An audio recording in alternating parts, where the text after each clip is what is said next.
Assalamualaikum warahmatullahi wabarakatuh. Alhamdulillahi rabbil alamin. Wassalatu wassalamu ala asrafil anbiya'i wal mursalin, amma ba'du. Para santri yang saya hormati, baik putra maupun putri, dan pemirsa dimanapun Anda berada, pada pertemuan kali ini kita akan mengkaji kitab Adabul Alim wal Muta'allim yang dikarang oleh Hadratus Syekh Kiai Haji Muhammad Hashim Asy'ari. Pada pertemuan kali ini kita akan membahas tentang Adabul Muta'allim ma'asaihi, tentang etika seorang murid dengan gurunya, dengan sub pembahasan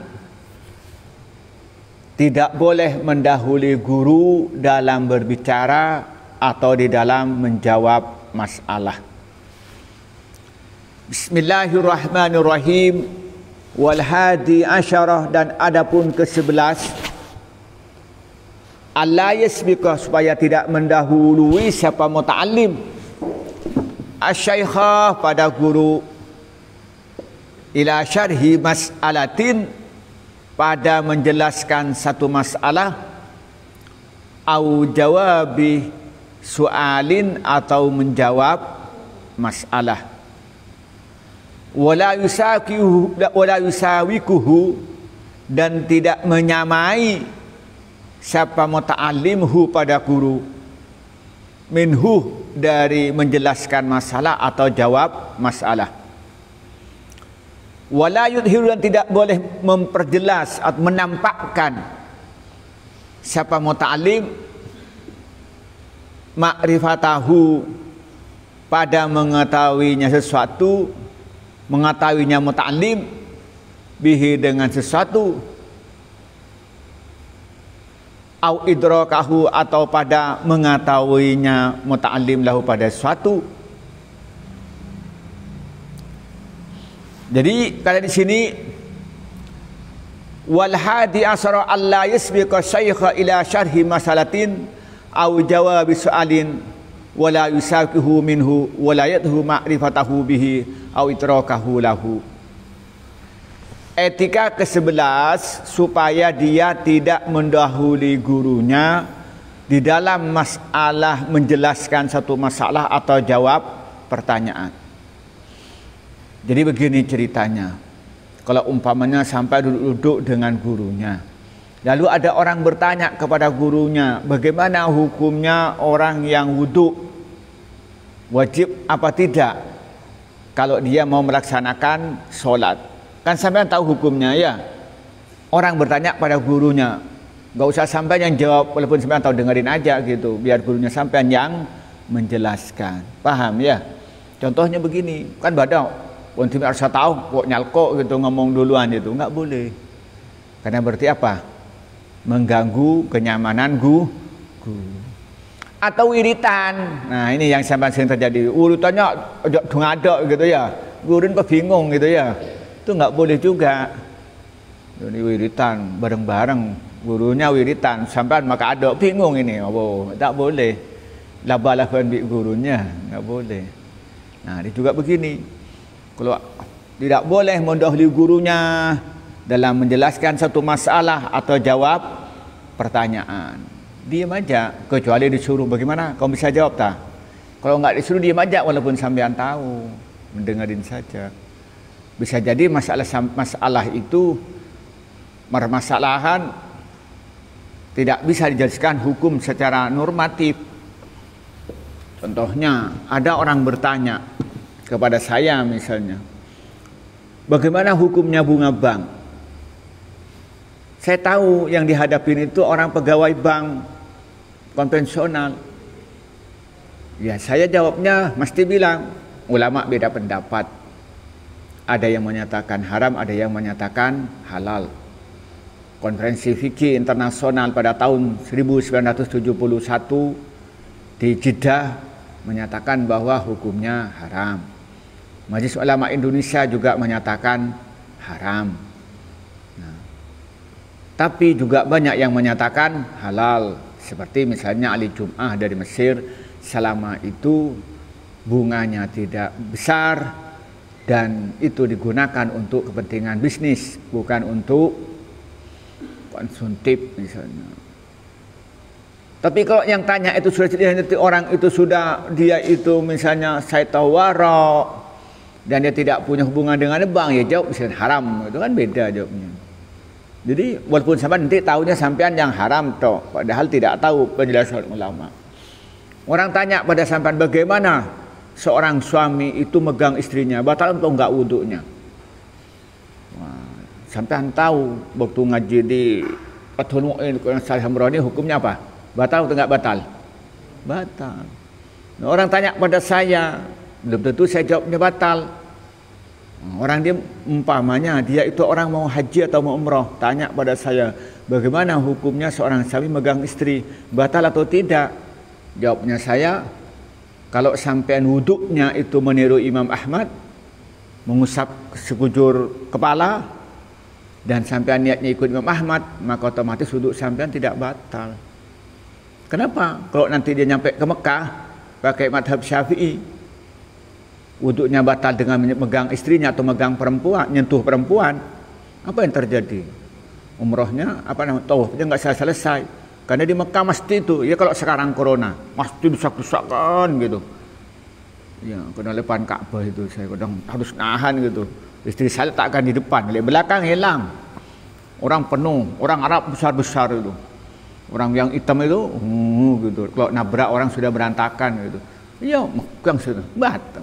Kalau pakai mazhab Syafi'i batal, mazhab Hambali ya nggak batal. Nah, bisa jadi begitu. Atau mamanya ini tidak perlu dijawab, karena nanti kalau jawab luka perasaannya, diam aja gitu. Atau kadang-kadang dia itu sengaja ingin mengadu domba, tanya hukum tapi tujuannya itu untuk mengadu domba.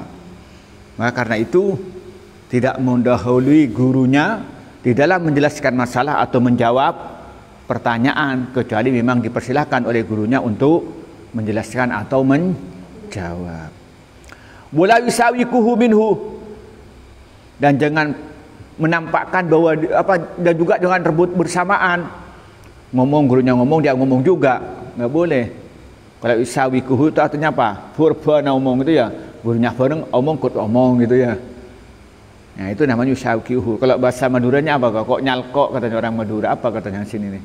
Katanya orang desa saya itu celumetan nyaman itu, omong-omong gitu ya. Itu nggak boleh gitu kan. Wala yudhiru ma'rifatahu bihi au idrakahu lahu. Nah, jangan menampakkan dirinya tahu atau sok tahu gitu. Wah, saya tahu gitu ya. Kayak nggak boleh gitu. Walaupun dirinya tahu, kalau depan gurunya ya diam aja gitu. Saya sering suan ke kiai saya. Kata badan kiai itu bicara politik. Saya tahu tuh politik itu. Saya ngaji gitu kan. Tapi saya tetap ya kiai. Saya tidak menunjukkan bahwa saya tahu. Kiai menjelaskan, saya dengarkan dengan sungguh. Jadi saya tahu. Apa yang saya sudah tahu saya. Tapi saya tunjukkan bahwa saya ini baru mendengar dari guru saya gitu. Supaya dia senang bercerita gitu. Tidak merasa diremehkan. Apa kiai saya yang diceritakan sudah tahu. Kan tersinggung kan? Ya enggak, kita dengerin aja gitu. Ya Dut, iya kiai. Padahal saya sudah tahu ceritanya sebelumnya itu kan. Sudah tahu. Istilah saya ini logikanya dan peta konsepnya sudah tahu. Tapi kalau di depan kiai, saya tunjukkan bahwa saya ini pendengar yang baik dan mengambil faedah dari penjelasannya kiai itu. Jadi tidak memperlihatkan bahwa kita ini tahu. Kalau bahasa saya tidak sok tahu gitu kan. Wala yaqta'u, dan tidak memutuskan siapa muta'alim ala syaihi pada syekh. Kalamahu, pada perkataan guru, ayya kalamin, pembicaraan apa saja, karena ada apa pembicaraan.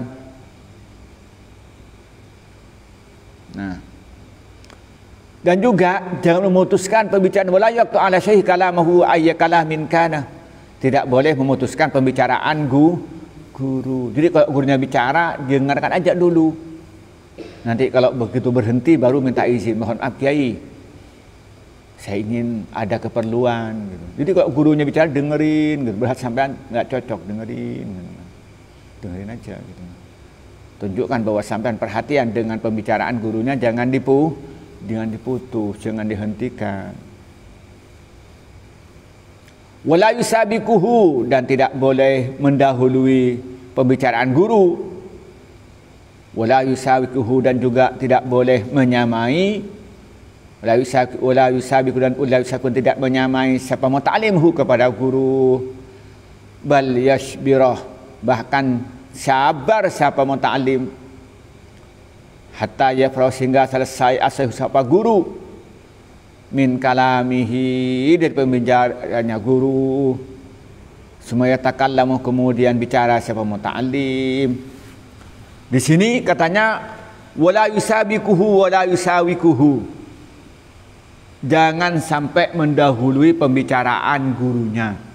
Kalau gurunya bicara, jangan bicara lebih dulu. Kalau gurunya wiritan, jangan baca ayat zikir lebih dulu. Kimeng, ya, nunggu ikut. Makmum ikut di belakang. Makmum itu bukan di belakang, bukan di depan. Makmum mesti di apa ya? Di belah.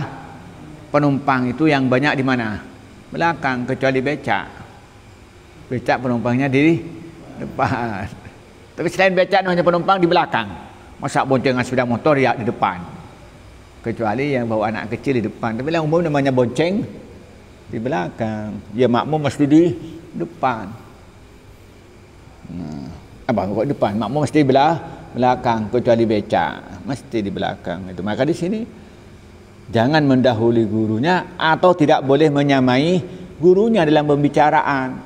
Coba gitu ya.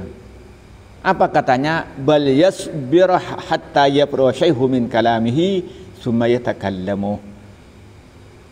Hendaknya dia sabar sampai gurunya selesai bicara, lalu dia bicara. Jadi sabar sampai selesai gurunya, lalu dia bicara. Wala yatahaddatsu, dan tidak bicara siapa muta'allim ma'a ghairihi, serta selainnya muta'allim. Wa sayhud, dan adapun guru, yatahaddatsu, bicara sama guru bahu bersama muta'allim. Au ma'ah jama'atil majlisi, atau beserta jamaah majlis. Wal yakun, hendaknya ada apa dhihnuhu, hatinya muta'alim, hadiran, dalam keadaan hadir, fi jihati syaihi, pada arah guru. Bihaisu idza amarahu, dengan sekiranya apabila merintah siapa syekhu pada muta'alim, bisai'in, dengan sesuatu, au sa'alahu, atau bertanya siapa syekhu kepada muta'alim an syai', dari suatu, au asyarta, beri isyarat siapa muta'alim, siapa syekh daripada muta'alim, lam yahwidhu, maka tidak butuh siapa muta'alim ilal i'adati, pada mengembalikan, ilal i'adati, pada ngulangi, sanian, yang kedua. Di sini jelaskan wala yatahaddatsu ma'a ghairihi wa syai'un yatahaddatsu ma'hu aw ma'a jama'atil majlis. Jangan bicara dengan orang lain ketika gurunya bicara padanya. Ngomong TV dengan kia, kan ada. Gurunya ngomong, dia ngomong dengan teman dah. Jadi kalau dia gurunya bicara, dia tidak boleh bicara dengan orang lain. Dan juga tidak boleh bicara dengan jamaah majlis atau jamaatil majlis. Jadi kalau gurunya bersama dengan menjelaskan dengan pengajian, tidak boleh ngobrol dengan temannya. Ya. Tidak boleh ngobrol dengan temannya. Jadi kalau umpamanya gurunya bicara padanya, diperhatikan jangan bicara dengan orang lain, atau dia gurunya itu bicara dengan majelis. Jadi lagi bicara di pengajian dan sebagainya juga tidak boleh bicara. Wal yakun dhihnuhu hadira fi jihati syaihi, dan hatinya selalu konsentrasi menghadap gurunya, hatinya konsentrasi, nggak mikir main. Bihaisu idza amaru bi syai'in aw salahu an syai'in wa ila dzalika lam yuhwijhu ila i'adati thaniyan. Sekiranya kalau ternyata gurunya memerintahkan padanya dengan sesuatu atau tanya tentang sesuatu atau isyarat dan satu, dia tidak minta diulangin lagi. Kalau sampai nggak tapi kena tak konsentrasi, tanya kan tak ngerti gitu. Nah, itu apa katanya? Apa tadi yang diperintahkan? Nggak boleh. Maka kenapa hatinya selalu hadir, hatinya selalu konsentrasi, hatinya selalu perhatian kepada arah guru. Sekiranya ketika gurunya itu memerintah sesuatu, langsung dia tanggap, tidak perlu ngulangin lagi. Kalau gurunya bertanya, dia tanggap, tidak perlu minta mengulangin lagi. Kalau gurunya memberikan isyarat dengan sesuatu, dia langsung paham, tidak perlu minta penjelasan lagi. Jadi intinya begini ini. Etika yang ke-11, kita ini harus mengikuti gurunya. Nah, kalau gurunya itu sedang menjelaskan masalah, tidak boleh mendahului, dengarkan baik-baik. Atau gurunya sedang menjawab pertanyaan, gak usah terburu-buru dia ikut jawab, dengarkan baik-baik. Bahkan tidak boleh bersama dengan gurunya. Itu yang pertama. Yang kedua, jangan menampakkan diri sudah tahu dengan masalah yang sudah dijelaskan oleh gurunya. Kemudian yang ketiga, tidak wala yaqta ala syaikhika.